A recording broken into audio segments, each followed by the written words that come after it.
Iran has slammed the proposed establishment of a panel to document war crimes cases in Syria.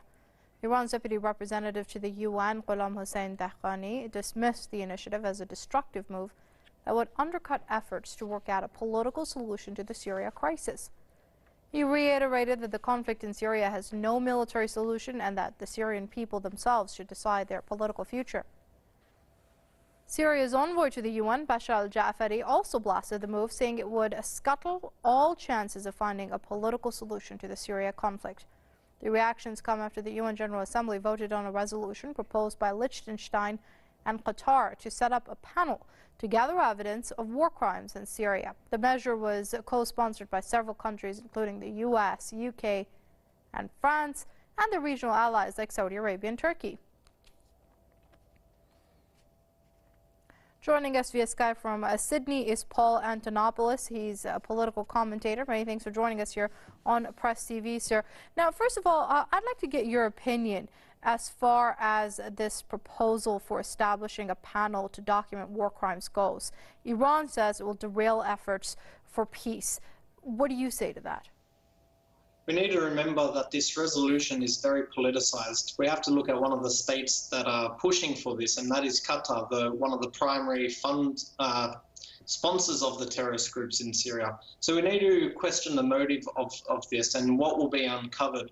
If we look recently, a British parliamentary investigation into Libya discovered that Gaddafi actually didn't carry out war crimes in Benghazi and across the country. So, you know, this is only recent and this is 5 years after the Libyan intervention. So I see similarities with what's going on in Syria with this current resolution being pushed by Qatar and their allies, as you mentioned, in the UK, USA, Saudi Arabia and Turkey. So you're saying basically such a panel, if established, would be focusing on the Syrian government and not really the foreign-backed militants that are operating on Syrian soil?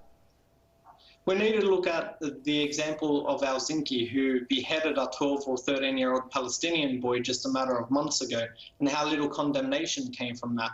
In fact, the USA even called them so much as continually being moderate. They didn't denounce them, and they failed to cancel their sponsorship for them. So we need to question this, and the primary question is that it would be mostly focused on the government rather than the militant groups. Right, so considering that this resolution has been passed by the UN General Assembly, one has to question then whether international fora like the UN are still impartial enough to be used in situations like Syria.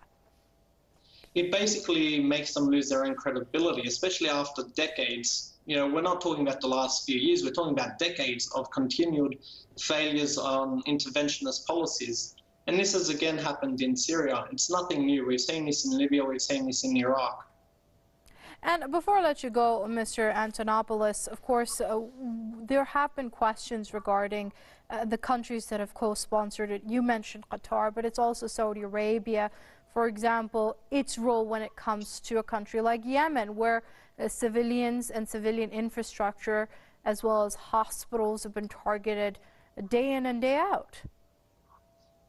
For people that are following the conflict in Yemen, it just becomes increasingly frustrating that a country like Saudi Arabia, that are the head of the Human Rights Commission in the United Nations, can continue to get away with their war crimes. We've seen that nearly up to 500,000 children in Yemen are starving because of these endless bombings against civilian infrastructure and civilians in Yemen. All right, let's leave it there for now. That's political commentator Paul Antonopoulos joining us via Skype from Sydney. Mr. Antonopoulos, thank you very much indeed for your comments here on PressTV.